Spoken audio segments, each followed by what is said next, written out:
በኢትዮጵያ በ2018 ዓመተ ምህረት የኢኮኖሚ እድገት አፈጻጸሙ የላቀ እንደሆነና 10.2 በመቶ እድገት እንደሚጠበቅ በተላከልን ሪፖርት ተገልጿል። በርካታ አፈጻጸሞችም እዛው ውስጥ ተጠቅሰዋል። በሌላ በኩል የኢኮኖሚና ልማት ጥናት ምሁራን የኢትዮጵያ ኢኮኖሚ ከፍተኛ ፈተናዎች የተደቀነበት እንደሆነ ያብራራሉ። እንደ ማሳያም በአገሪቱ ያለው በጣም ከፍተኛ የዋጋ ንረት፣ በጣም ከፍተኛ የውጭ ዕዳ፣ ስር የሰደደ የውጭ ምንዛሬ እጥረት፣ በጣም ከፍተኛ የወጣቶች ስራ አጥነትና በእጅጉ ዝናብ ላይ ጥገኛ የሆነ ግብርና ይጠቀሳሉ።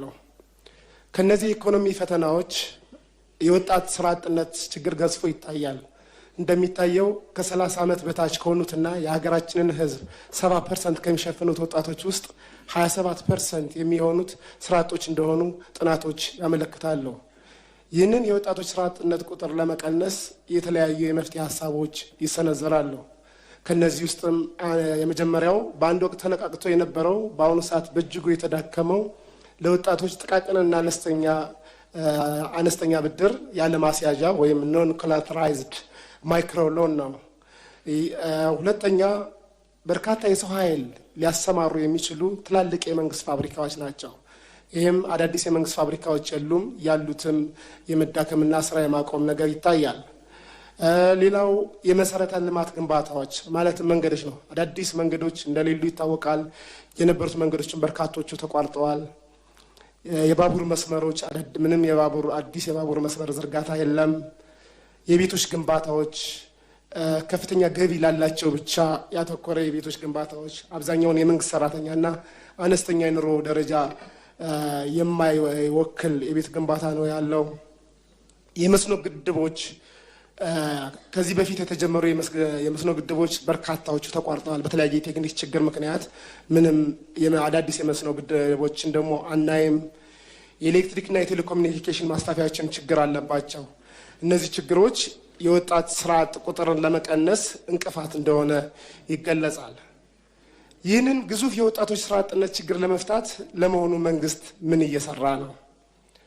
ከላይ ለጠቀስኩት የኢኮኖሚ ችግር አባባሽ ምክንያቶች ውስጥ በዋነኝነት የሚጠቀሰው በሀገሪቱ ውስጥ ያለው የሰላም እጦት ነው። ይህ የሰላም እጦት በዋነኝነት ግጭት ባለባቸው በአማራ፣ በኦሮሚያ፣ ትግራይና ጋምቤላ ይስተዋላል። ነገር ግን ግጭት በሌለባቸውም የዲሞክራሲ መብታቸውን ለማስጠበቅ በሚሞክሩ የመዋቅርና የማንነት ይከበርልን ጥያቄ ባነሱ ግለሰቦችም ከፍተኛ የሰብአዊ መብት ጥሰት እንዳለ ለምሳሌ በደቡብ ክልል አባላት ይጠቅሳሉ በተደጋጋሚ ጊዜ።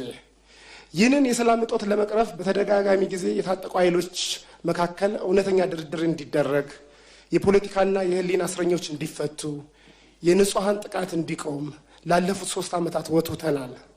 ሆኖም ምንም እንኳን መንግስት ቀደም ብሎ ከኦሮሚያ ታጣቂዎች ጋር በቅርቡ ደግሞ በአማራ ክልል ከሚንቀሳቀሱ የታጣቂ መሪዎች ጋር ድርድር አደረግኩ ቢልም ምንም የተሻሻለ የሰላም ሁኔታ እንደሌለ ነዋሪዎች ይገልጻሉ።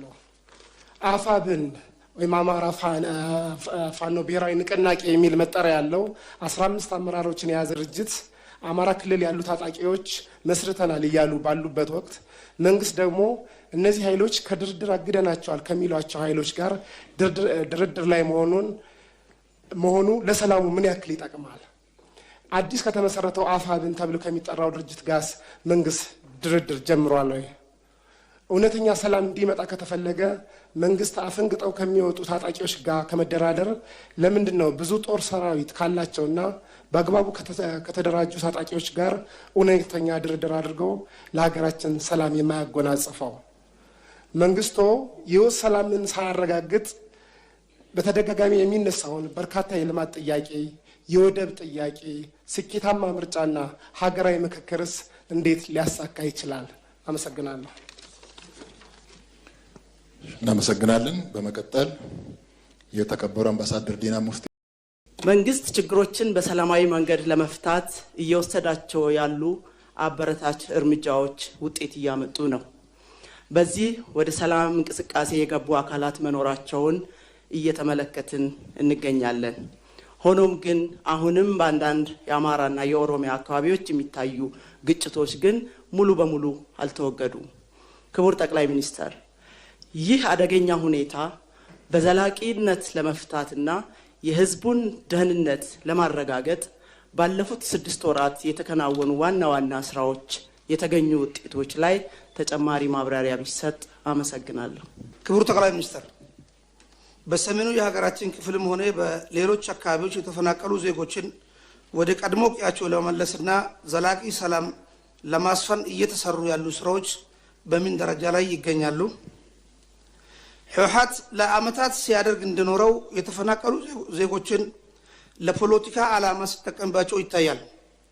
ድጋፍም እንዳይደርስ በማድረግ እና ወደ ቀያቸው እንዳይመለሱ እያደረገ ይገኛል። ስለሆነም ክቡር ጠቅላይ ሚኒስትር፣ ይህንን ሁኔታ ለመፍታት በመንግስት በኩል ምን እየተሰራ ይገኛል?